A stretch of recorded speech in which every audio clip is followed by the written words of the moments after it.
about justice? What you know, what you know, what you know, what you know about love? Why all the segregation? We all are but one nation. Oh, let us unite as one. Let us unite. What you think, what you think, what you think, what you think about justice? What you know, what you know, what you know, what you know about love? Why all the segregation? We all are but one nation. Oh, let us unite as one. Let us unite as one. Tell me what you think about justice, brother man. Oh, tell me what you know about love. Why all the segregation? We all are but one nation, child. Let us Stop standing in long ATM lines to withdraw cash. Use your national debit or black cards to complete a wide variety of transactions at supermarket,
All right, it's 22 minutes moving away from the hour. We are standing by to join our program, and we do apologize for the late start this morning, but please do stand by and rest assured that we will be having a program this morning coming up in just a bit. We're going to take a quick break, get a word from our sponsors here on The Morning Show. At The Cable, we know being local means supporting our own, and our customers deserve the best. Our customers deserve platinum. So now, all customers of The Cable qualify for our new Platinum Loyalty Card. An elite MasterCard experience that lets you support your own like never before. Instantly send money to any Platinum Loyalty member at home or around the world. Shop online or in person anywhere MasterCard is accepted. Save with no interest and 0 annual fees. And the best part? If you're a Cable customer, you are already pre-approved. Just visit the Cable building in Bastere or sign up online at www.thecable.net. Get your Platinum Loyalty Card today because you deserve platinum. Terms and conditions apply.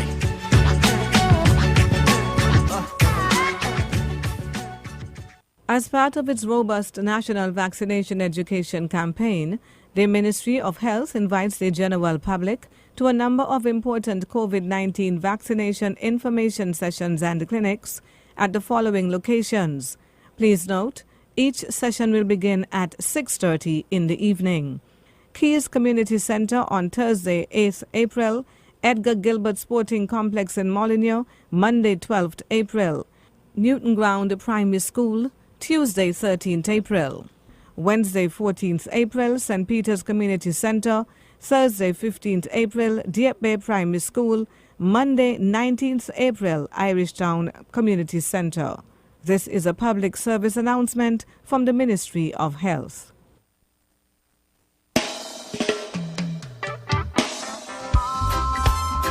Oh, yo, yo, yo, yo, yo. And wait. Oh, yo, yo, yo, yo, yo. Oh, yo, yo, yo, yo, yo. And wait. Oh, yo, yo, yo, yo, yo. Tell me what you think about Marcus. Tell me what you think about Christ. All right, well, welcome back to The Morning Show, and it's now time for our program, Policing with You. In the studio with me, I have two familiar faces and no strangers to the studio. But I want to take this opportunity and congratulate one of the individuals. I heard about the promotion, so I will no longer be introducing him as inspector. It will now be superintendent. So, That's great. That's great. Thank you very much, GQ. how are you doing, sir? Francis. Superintendent Francis. Yes, let me put the handle. Yes, Superintendent Francis. Good morning to you, sir, and good morning to you, Superintendent Cromwell Henry. Thank you.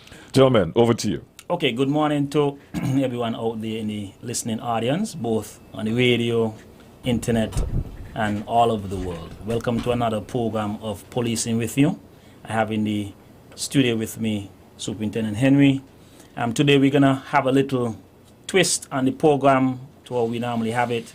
We are going to speak to the listeners about COVID-19. We know we had the holiday just passed, and a lot of activities took place.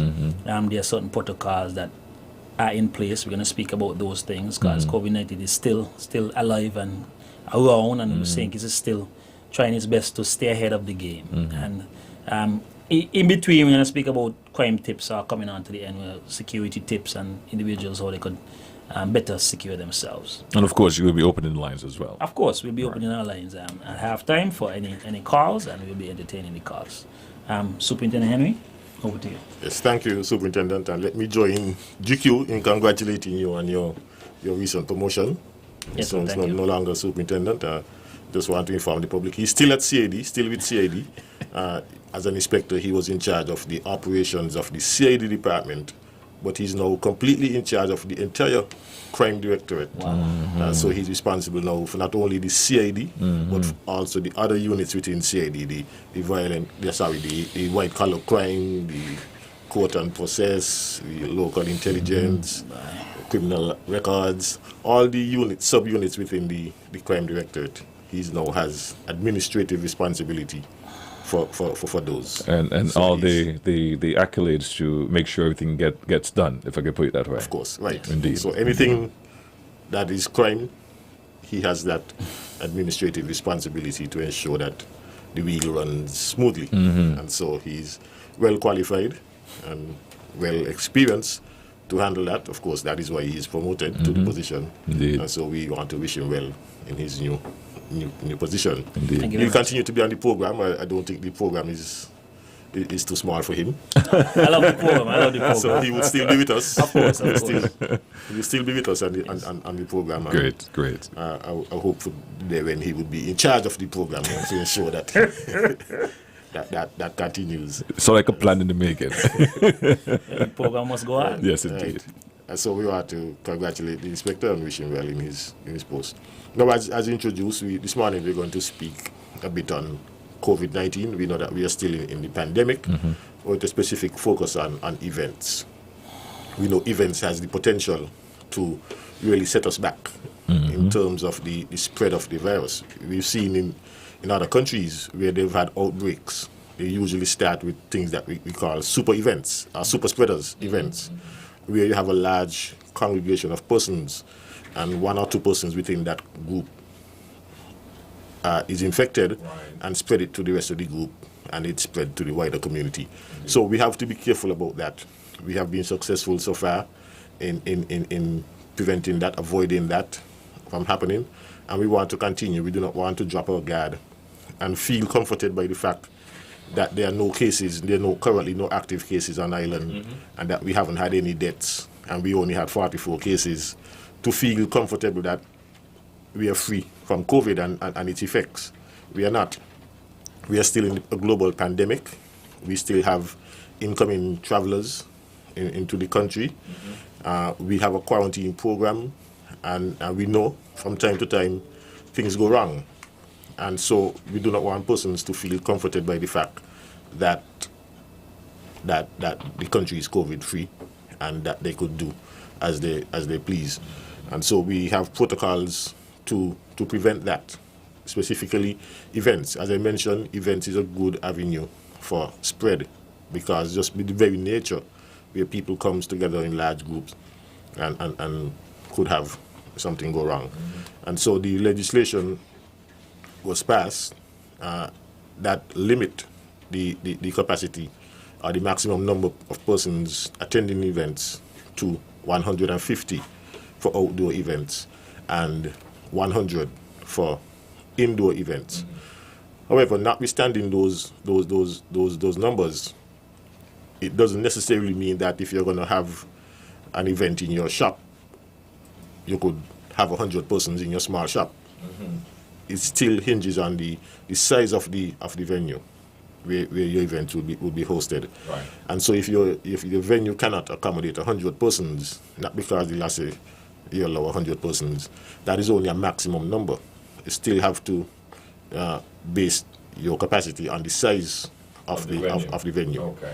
And using a formula of 30 square feet per person. So you must have a space of 6 feet by 5 feet for each person. That is in keeping with the 6 feet physical distancing that is recommended in the legislation, that is legislated. So if you're going to have a physical distance of 6 feet, it means that you must be 6 feet from the person nearest to you. And so each person must have that 6 feet by 5 feet space, which is 30 square feet.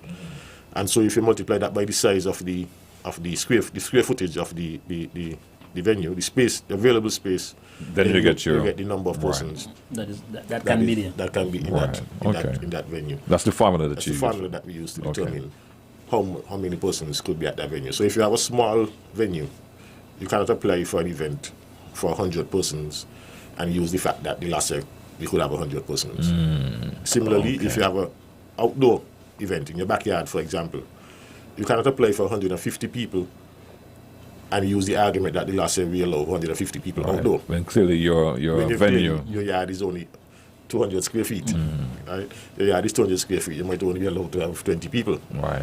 Right. So it has to be based on the size of the venue where your event will be hosted, and that will determine the numbers that you allow. Now, what we are seeing happening is that persons are applying using the correct numbers, applying for the correct numbers because they know, and then once they get approval, everything goes through the window for them. They just allow how much of a persons come to enter, and that is where the problem comes in. If you apply for and get approval to have 50 persons at your event, and you allow 100 persons to come, then you're in violation of your permit. And that would result in your event being stopped. And it could result in prosecution. Okay. And that is what we saw happen over the last weekend. All those events that you see happen, they had permission. You know, we don't want to stifle economic activity. We don't want to stifle people's enjoyment, but we want to do it within the law. And so those persons who had events, they applied. We had 97 approved events over that 3-day weekend, from Friday to Monday. Wow. 97. And so you must understand the police and the compliance team have to police those events. You could see the task it is. So some persons are arguing, well, how is it you stop mine and he went over there, had a lot to a year and stop he?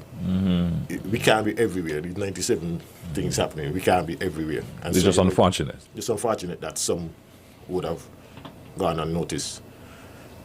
And we hope and we plead, we urge persons to take responsibility, take personal responsibility for what you do.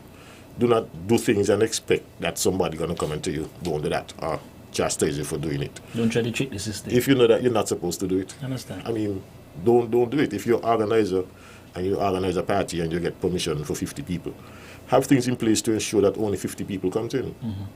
You know, and when we speak to these people at the application stage, they give us all the assurance that this is what they're going to do, because part of the application process, you have to submit a compliance plan, a COVID-19 compliance plan. Tell us how are you going to comply with the COVID protocols, how are you going to enforce the protocols at your event. And so persons come with some elaborate plans. We're going to have two persons by the door to ensure that everybody have a mask. We're going to do temperature checks. We're going to log the names.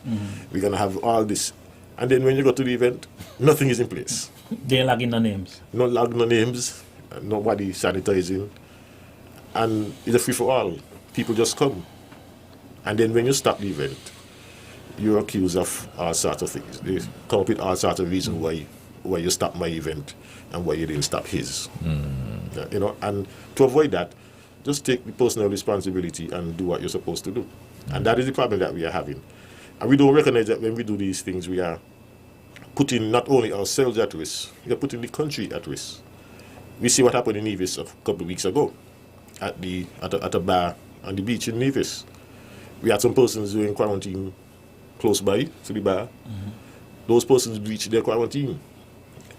And they were seen in the bar mingling with persons at the bar. Dancing, there are videos going around with these people up close and personal dancing at the bar. Thankfully, none of them were positive. If any of those persons who breached their quarantine were positive, you see what would have happened at that bar. It would have been a different story. It would have been a different story today. We would not have had an Easter weekend like we had. Because I guarantee you, We might have had a lockdown. we might have been in a lockdown. That's correct. Because those persons, a number of those persons who were at the bar, they went to work the next day. They went home to their families. Their families would have gone to their workplaces. Yeah. Some of them catch the boat the next morning to come sing kids. So the entire federation would have been affected had something gone wrong at that bar that night. And so these are the kind of risks that we face. You don't be comforted by the fact that there are no positive cases. We have a number of persons who are in quarantine right now. And something can go wrong. So we have to be protected at all levels. We try our best to have protocols in place when persons enter the country to ensure that there is a secure corridor of containment, to ensure that they are quarantined until they are safe to integrate. But things can go wrong. No system is perfect. People escape from prison. The quarantine sites are not prison. And so people can get out of quarantine. The type of security you'd have at the prison, you're not going to have it at the quarantine site. Because we still don't want to make people feel like they're in prison at a quarantine. We have to rely on persons' sense of responsibility. And that is what we are appealing for. We cannot we cannot turn it into a police state where we have police guarding everything everybody do. You have to have some personal responsibility and do what you're supposed to do, and not do it because you see a police outside. Yeah. Because it means when the police leave, Not gonna do it. you're going to do what you feel like and jeopardize the country. And so we are at the stage now where we are appealing to persons' sense of civic responsibility, and you're taking your own personal health into consideration and comply with the protocols. Organizers who organize these events, take responsibility for your patrons. They might want to come in, but if you know that they're not permitted to come in, don't permit them, don't allow them. It might mean more money for you, but should something go wrong, you will spend more than what you would have gotten from that particular event. Because you might end up, somebody might just bring a lawsuit against you. You have an event and it gets COVID at your event because of your lax security at your event. I got COVID there. And so somebody might bring a lawsuit against you and shut down your entire business. So keep these things in mind and just comply with the protocols, the conditions of your permit. Each permit has a set of conditions. Everyone who would have applied through our online system, they'll be familiar with the type of response that they get. It's a detailed email that everyone gets with a whole list of conditions. And they're basic conditions. They're nothing that is not attainable. Right. For example, we will say you're required to have security for your patrons. I mean, you can't have an event and don't have security to ensure that people do what they're supposed to do and not go here and not go there. You must have something in place to ensure that people do what they're supposed to do. So in other words, you're saying if you're prepared to have a function, you should be prepared to go the extra mile. Exactly. You should be prepared to make sure that your function comply with the law and that your patrons are safe. Because in the final analysis, you're responsible for them. They are on your premises. They are at your event that you invite them to. And so you're responsible for their safety. And so we want people to begin to think that way. You're responsible for these people's safety. And you must have things in place to ensure that they're safe. Not only safe from physical attack, but safe from being infected with the virus. So I have a question. In light of the past weekend, with all those activities, you mentioned a whole lot. And then we, from a law enforcement standpoint, we found that some individuals, some people who are hosting these activities were found to be in violation of the agreement that they said. Is there any idea, thought process, or anything in the making to ban those individuals or sanction them in some way? Well, They agreed and they turned around and did something different. The sanction range from there's a number of options. For example, one of those events that we had to intervene in last weekend, the organizer was arrested the following day. Okay. On a warrant, for his behavior at the event.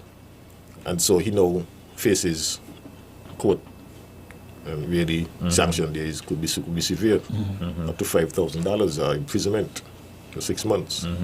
That is what you face. But at the other extreme, a record is kept of all these violations. If you had a party and you allow 50 and you had 80, you'll be chastised. Your function might be stopped that night, or you might have to get out the excess persons, whatever decision the officers on the ground take. But a note is made of that, because as I say, each person has to apply, and the system allows for comments to be placed on your application even after the event. And so these comments are placed on your application, and so it is on file. So when you next apply for an event, the officer who is processing the event can refer to your last event and see what comments were placed on your file about the event. So a file is kept on each person, and comments are placed on that file about the event, whether it was good, whether it was bad, and what transpired. And if the person adhered to... If there were violations, if you didn't adhere, then that officer who is processing the application could decide to deny it based on your history. So you run the risk of being denied future, either for a certain period, or definitely depends on the extent of the violation, he would make that determination. And then you're free to, of course, to do whatever you wish. To appeal if you choose To to. appeal, go to whatever extent you wish. But we have to take some action.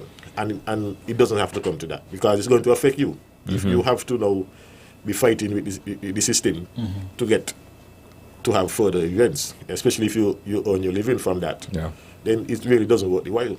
Because the time you're going to spend fighting with the system, you have to go to a lawyer, you have to go to court, Spending a lot of money. spend money to hire a lawyer. You could have been making money during that time. Making money with the next event. It's the next event. Abiding by the rules. Exactly. So it's easier, it's cheaper, more economical to comply with the rules. Old people say, take little and live long. So even if you only make $100 this week when you could have made $2, take the $100, you could make another $100 next week. Yeah. But if you make $200 this week and you don't make any for the next 2 weeks, Bye. you're worse off. Yeah. It's true. So it's better to make $100 every week than to make $200 one week and don't make none for the next 3 weeks. Indeed. So take little and live long. Comply with the regulations. All right, we got some suggestions, comments, and questions coming in. But we're going to take a break, if that's okay with you, Yes. Superintendent. Yes. Of course. Yes. This morning It's okay program, with us, Jacob. this morning program's coming to your compliments. National Bank will be back right after these messages. Stop standing in long ATM lines to withdraw cash. Use your national debit or black cards to complete a wide variety of transactions at supermarkets, variety stores, gas stations, pharmacies, and more. Shop online at the most popular websites and stores for quality brands using your national debit or black cards. And take back your time to enjoy all the things that you love to do. Remember, instead of waiting in long ATM lines to withdraw cash, use your National Bank cards today. National Bank, always here.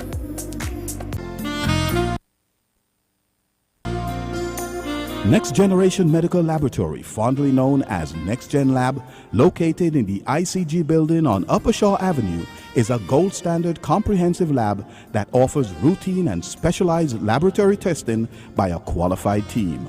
Whether it's a simple blood count test, a kidney or liver function test, or something more complex, NextGen Lab can do it. This medical frontier facility offers the most modern equipment, confidential client assistance, and quick results via its laboratory information system, allowing us an end-to-end paperless process from test requisition to results availability. NextGen Lab is proud to have partnered with the government in keeping our country safe during this coronavirus pandemic as a certified diagnostic COVID-19 testing center in the Federation. Visit us with your next doctor's referral. No test is too small for NextGen Medical Lab.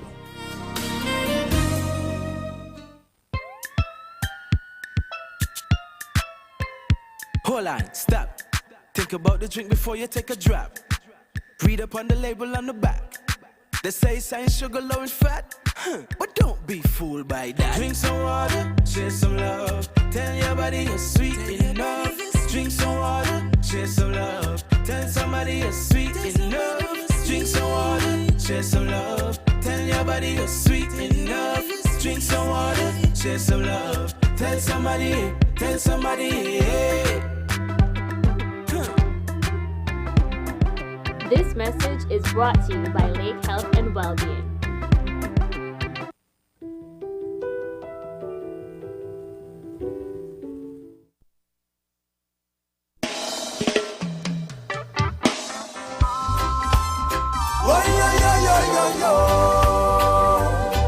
All right, welcome back to our program. With your permission, Superintendent Francis. Yes. I have to be sure I put the title at the end now. You got to say which one. Yeah, which one? Which one? There's a comment here that's coming in here. Well, more or less of a concern via BIP. And the lines are open, by the way, 465-2555. This person is asking if the task force can visit churches. They feel that when it comes to giving permissions, it's being selective, and the church, in particular, funeral should be looked at. Any comments from you on that? They were saying that 84-year-old suffered a stroke and died after taking the vaccine. Sorry, you need more information on that. Is that in St. Kitts? Where did that happen? That 84-year-old person. Well, I haven't heard of any deaths in St. Kitts. So concerning the vaccine. That was linked to the vaccine. No. So right. I haven't even heard of anybody who got sick.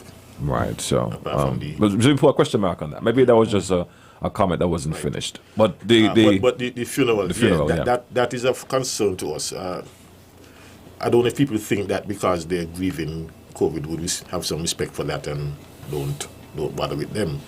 But there are the same restrictions on funerals. They should still comply with the physical distancing protocols. They should not exceed the maximum numbers that I just specified based on the size of the venue. And we find that persons tend to ignore, and maybe out of our respect for religious events and that we would not want to go to an event, to a funeral, and break up the funeral and tell people, look, you can't stay. We have some respect, and we speak to the organizers, the funeral undertakers, we speak to the pastors. We are having some challenges in getting that particular sector to comply. We always respect churches and religion, and so we, even in the protocols, we leave the policing of these events to these religious activities. We police by the religious leaders. We expect them that they would have a better sense of responsibility, respect for law, and they would inculcate that in their congregation. And so we leave it sort of for self-policing, the religious sector, to police themselves and enforce the protocols within their church. I mean, it would not look good to have a team of police officers or a team of compliance persons going in a church and stopping the service.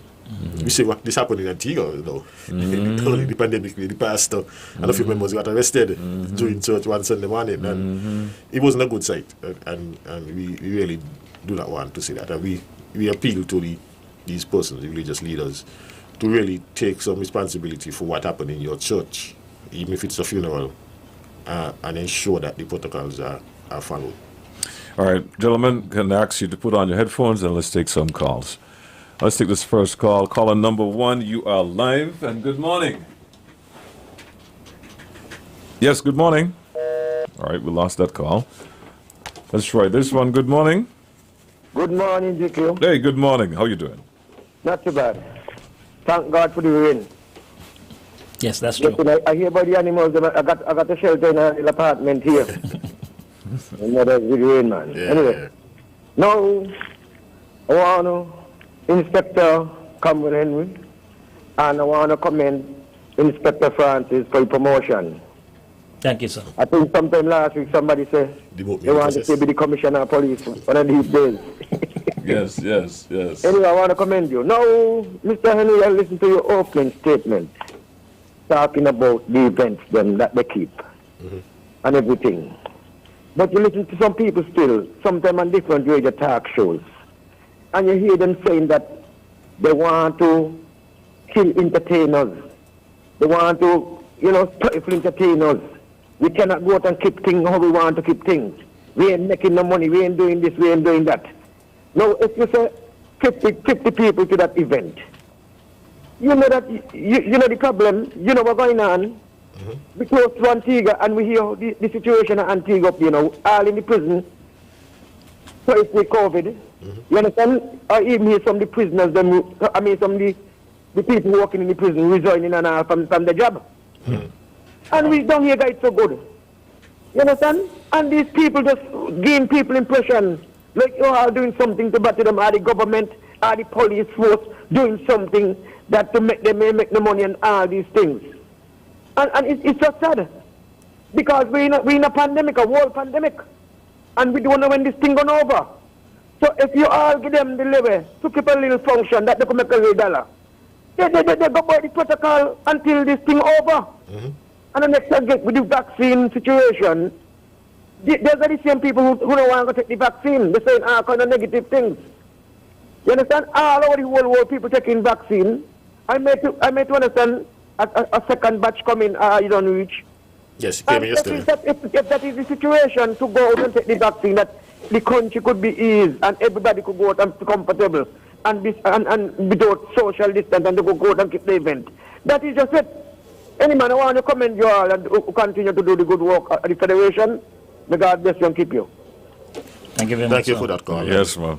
And Yeah, go ahead, Ben, sir. we have another call? Yes, we do. Take the calls. All right. Well, real quick for my good friend Bucky, if you're listening, at the moment I can't take your call, Bucky. If you could leave a message, that'll be great. Good morning. You are live and lively. Yeah, good morning, my friend. Yes, Jamdong. Morning, sir. Yeah, Mr. Henry. Yes, sir. You just spoke about an incident where in the churches, people going and flocking up the church. Well, an incident happened down there in Port Zanta on Friday night, where probably you all had people checking these boats who do boat riding. And the officials them were down there and they give the boat must be a certain amount. The boat leaves the marina and come on the eastern side and full up. Where before somebody had a weapon gun on you who tried to beat the security. Why did that happen? I please go and talk to this captain. This is how stupidness must cause. You understand what I'm saying, Superintendent? Yes. I'm It's aware of that very situation. serious. Yeah. And who down in the marina? And he will call the Coast Guard. Because if he leaves the marina, he had no car coming back to the port. You understand what I'm saying? It's very dangerous. It's very, very dangerous. And they don't comply. Life matters. I don't look no fun in a me. Want him look fun in me. Because I did fun. Have a good day, Henry. Thank you, sir. Yes, go ahead, Yes, sir. that caller is right. There was a boat ride. Of course, boat rides are also limited based on the capacity, the size of the vessel. And there was that boat ride where they were giving permission for a certain number. The compliance team was on hand to ensure that just that number go on. There were some additional persons who were left on the pier that exceeded the number that were allowed. And so they were not allowed to go on. The boat left the dock. The compliance team left after the boat left. And I understand that the boat came back and picked up those persons who were not allowed to go on. And then left. No, that is a highly irresponsible behavior by the organizer and the captain. It's not only put persons at risk for spread should something go wrong, but what about the safety of the passengers? If we had the names of those 150 persons, now those extra persons who are on, there's no record of them. Now what's suppose something go wrong? We don't know who was on the boat. We don't know whether the person went on the boat or the person went home and gone someplace else. We'll have a problem. Yeah. So we have to look at what if, not only just look at why can't I go? Why can't I do this? If you go, what if something go wrong? How do we deal with it? Do we have the capacity to deal with it? Because that is one of the things that was considered when we were determining these numbers. What is the capacity of our health system? What is the capacity of our security system to deal with something should something go wrong if we have a crowd bigger than what we can handle? An outbreak. An outbreak. Whether an outbreak or a security event, do we have the capacity? So if we allow 500 persons in a venue and something go wrong there, do we have the capacity to deal with 500 people? Whether the health or security? And if we don't, we're not going to allow 500 people because it will be irresponsible of us to have 500 people in a place and we don't have the capacity to deal with them if something go wrong. So we keep the numbers to a manageable size. Our health system could handle 150 people if something go wrong. If there's an outbreak or some medical emergency, the health system could handle 150 people, but it can handle 500 people. And so it will be another crisis should something go wrong and the health system cannot deal with it. That is why we're not allowed to have buildings of a certain height in St. Kitts, because the fire services the fire trucks that we have cannot deal with a building that is 6 stories. Oh, really? Yeah. So we have to. Interesting. We have to go based on our capacity. Why would you build a 6-story building and the fire truck could only reach 2? If there's a fire in the building on the top floor. And so you mean that we would have to upgrade our fire services their capacity and everything in order for us to have buildings that high. Right. And so similarly, if we have limits and the numbers based on our capacity to address something that could go wrong, because we always have to look at the worst case scenario. We cannot always look at everything going well. Things will go wrong at times. Right. And we must be able to have contingency plans to deal with the fallout. If it happens. If it does happen. And if we don't have the capacity and we allow it, then we'll be negligent. Gentlemen, let's take another call. Okay, we lost that call. Do we have anything here via BIP, sorry. Let's see here. Okay, let me interject while I find something. GQ is... Well, we do have a call now. Oh, beautiful. Go ahead. 2, as a matter of fact. Line 3, you're live. Go ahead. Good morning, GQ. Good morning, Dumpling. And good morning to the officers. Good morning. Good morning. Not like officer, I feel proud of you. Thank you. This for the gentleman who offer Superintendent Henry. Yes, Henry. How come you in a commission for the handmill?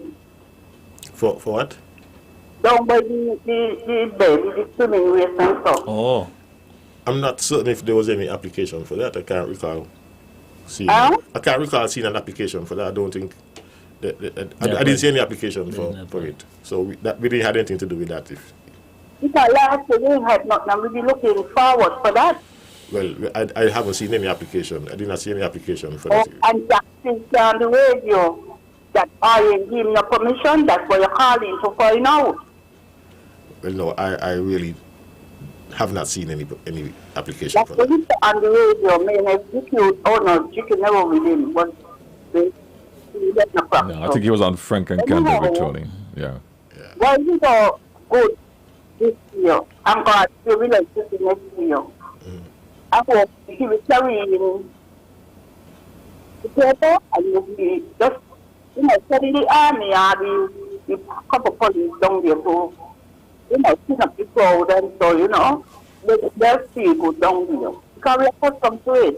Well, you see, the Prime Minister said in his one of his latest speeches. It was the Easter message. Well, but apart from that, you think yesterday during the oh yes. He mentioned again. He said at every opportunity he gets, but he mentioned again that he's willing to ease restrictions, but restrictions could only be eased if we are vaccinated.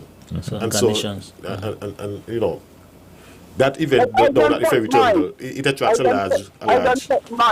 large crowd, and it is difficult to restrict down there to 150 persons, and so maybe that might be one of the considerations in not allowing it, because you cannot control how many persons attend. And then they have boxing down there as well. And yes, they have different activities, and so if persons are not vaccinated, we cannot allow those large congregation of persons. I understand you. So maybe next year, if we get herd immunity, then you'll have your aquatic sports.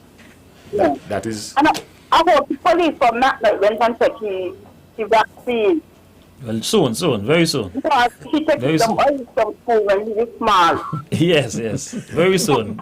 The new batch just reached. Not how many some of we learned now used to make joke. Yeah, I know. From school for. Yes. Okay. Yes, we are to vaccine when you're small. Thank you for your call, Dumpling. All right, good morning, you're live. Good morning, gentlemen. How are you all doing? Oh, we're okay. We're okay. And I want to publicly congratulate Inspector Francis, now Superintendent Francis. Yes, sir. Thank you. You're a hard-working gentleman, and you deserve your promotion. Yes, sir. The show is a great show, as usual.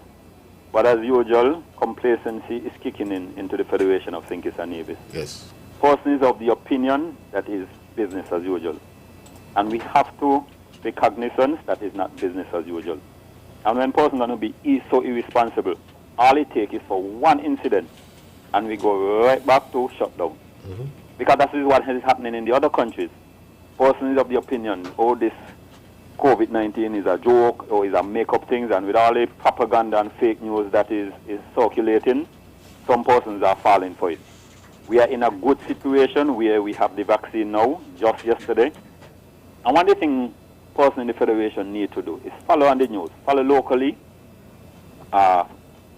regionally, and internationally. Because whatever happens out there is going to affect us. And we have to make the adjustment. And we cannot take these things for granted, what we are, with the position that we are in today. We have the vaccine. We got just 21,600 yesterday, which is very good news. And all the officials are encouraging persons to go and take the vaccine. If we want the herd immunity cannot just come like that. We cannot just have the vaccine on the shelf and expect the herd immunity just to happen overnight. It just happen without person participating in taking the vaccine. We want the situation to get better, but some persons not willing to make the effort to assist in getting us where we want to get. And it's sad. So I just want to encourage persons. I took the vaccine already. I am ready for my second dose whenever the time is here. And I just want to encourage other persons not to take the situation that we are in the Federation for granted. You all have been coming on the ear week after week, and some persons just have it like a joke. It's like they want something to happen outrageous. We have a lot of deaths. The hospital is overwhelmed. Then they're going to realize how serious this thing is. Let us stop taking things for granted in the Federation. We are in a good place. Let us try to continue to follow the protocols at the same time. We are releasing, and as the Prime Minister said, if we get herd immunity, naturally they're going to reduce some of the restriction. But you can't just reduce the restriction one time. Then we go right back to where we started, and then we're scrabbling because we are already not making the amount of money because no ships are coming in. I wonder how the government getting it done. But at the same time, we just have to be grateful and thankful to the Almighty. I'll continue to listen to the show. Great show as usual, gentlemen. Have a good day. Have a good day, sir. You too, man. Thanks for your support. Let's take this next call. Well, you can always call back. Wait. I just read a news article this morning in St. Vincent. The Prime Minister there said that he's not certain if the government will be able to pay civil servants beyond the next 2 months.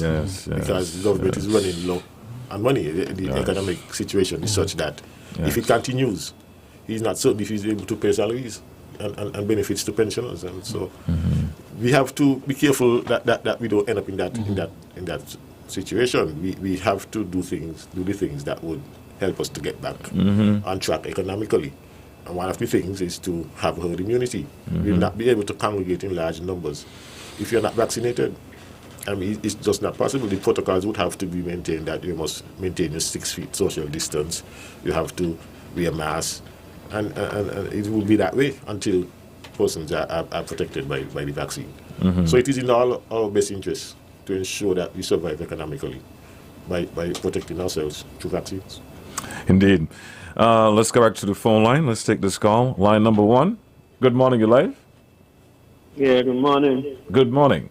I'm here listening to you all. And when the officer was speaking, he talked about the incident in Nevis, right, where people break the curfew. What does happen to these people when they break the curfew? What you all do with them?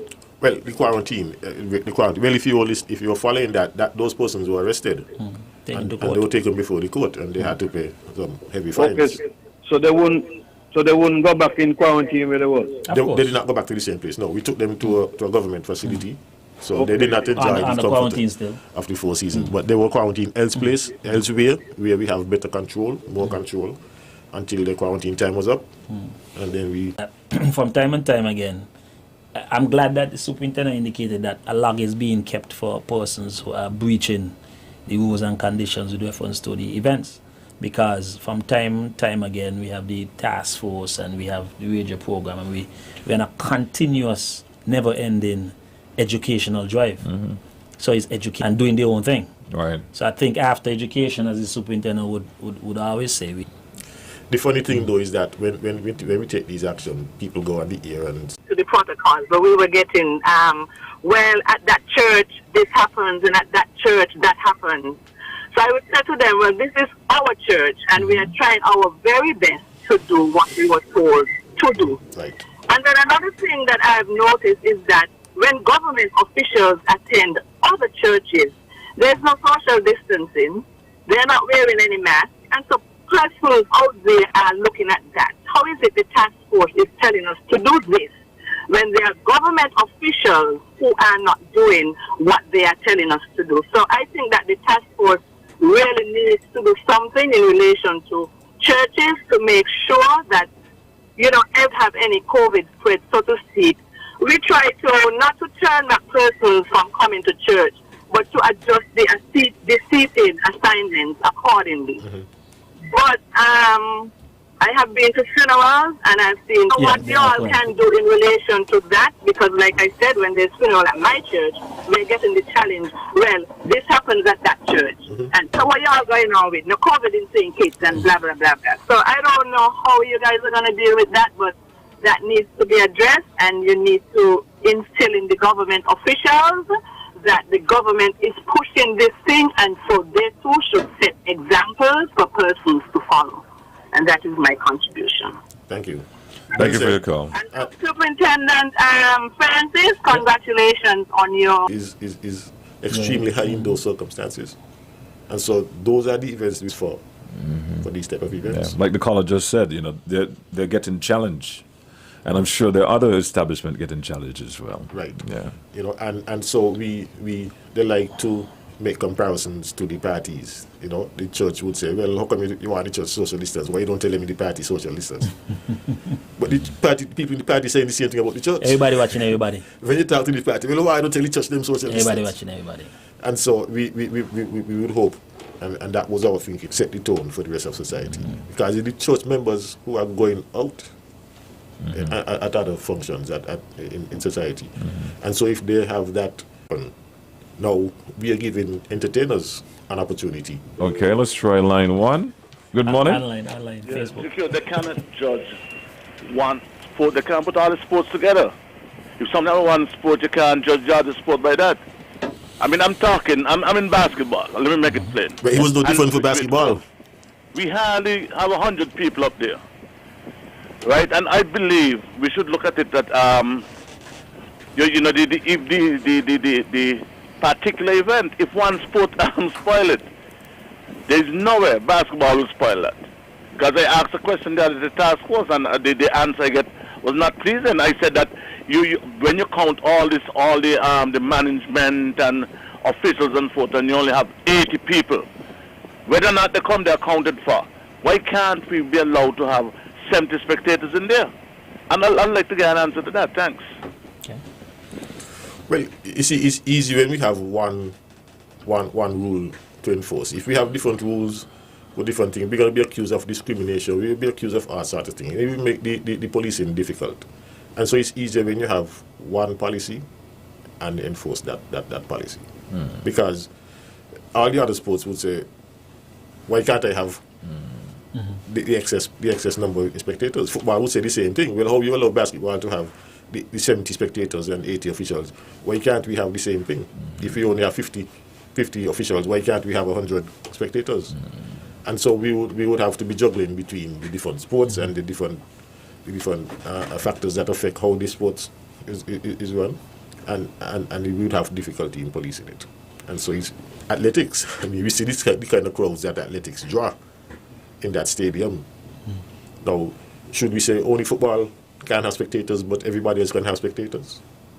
Then athletics now would be a problem. And so we have to have one policy that governs a particular sector.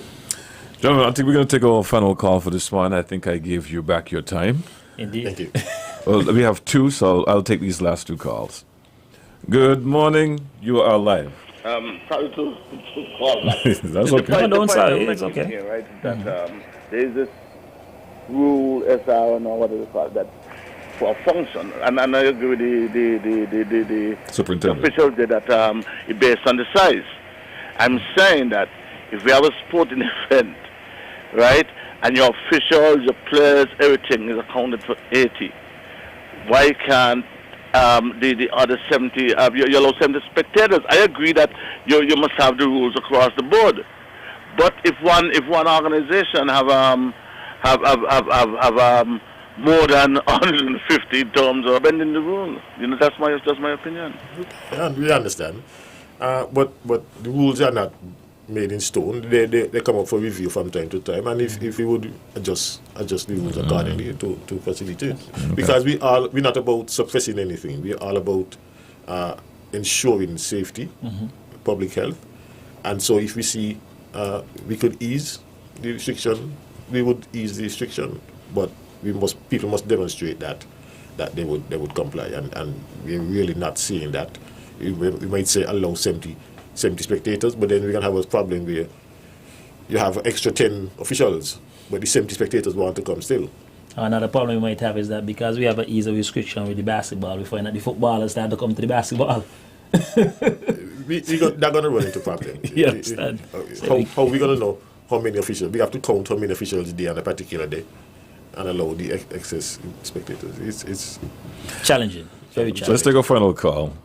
Well, that should have been our final call. Gentlemen, thank you for being here this morning. I'll let you wrap up now. Well, I'll allow the superintendent to take the first. Well, one of the easiest way of getting all these restrictions is to get vaccinated, and then we will not have to worry about physical distancing.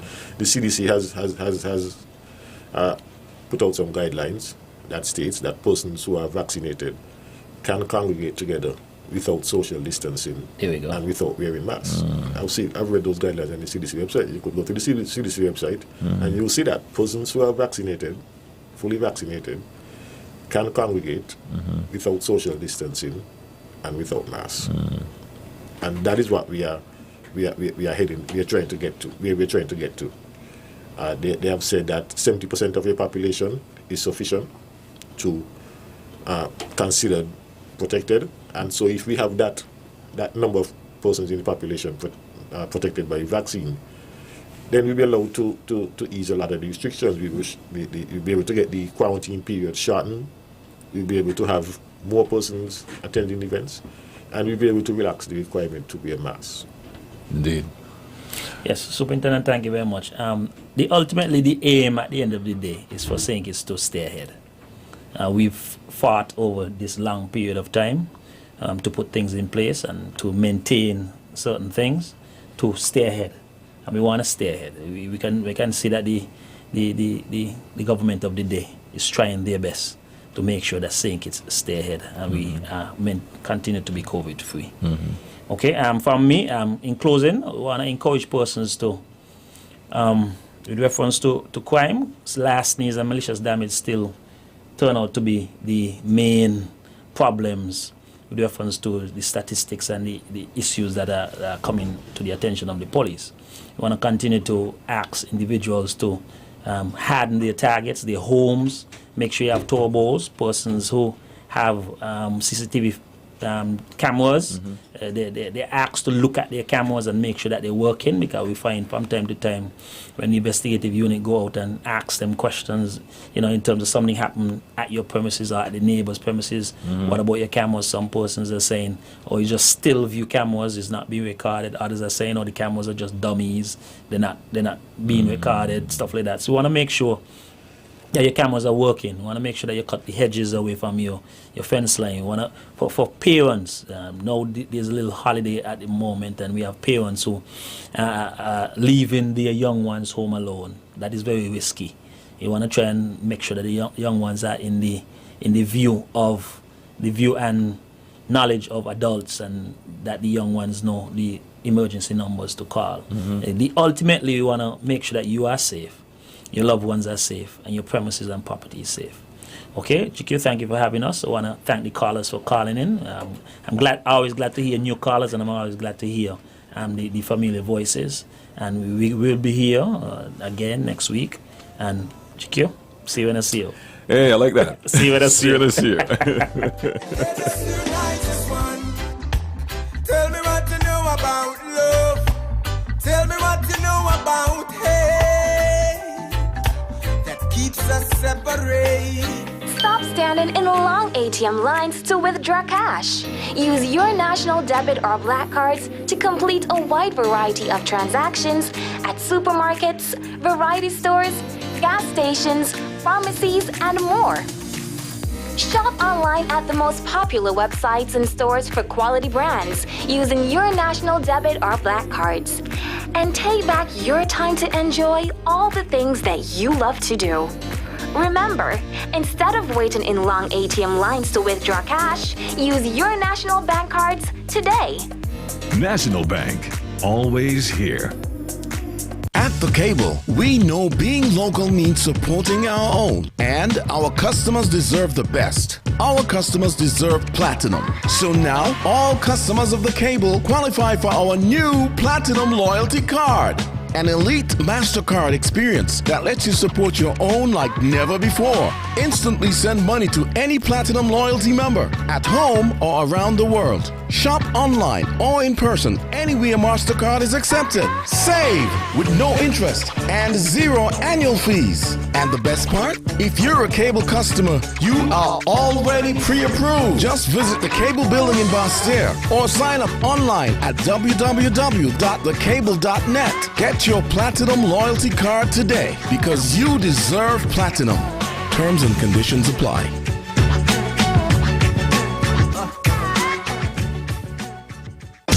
It's Domino's $30 Large Pizza Special, happening every day at 5 p.m. until closing. Save yourself $8.50 and take advantage of this fantastic deal and get a large pizza for only $30. However, this promotion is only available for 3 flavors: barbecue chicken, cheese, and pepperoni. So what are you waiting for? Come on in and get your large pizza for $30 today. Wow, call Domino's. Offer available for carryout only.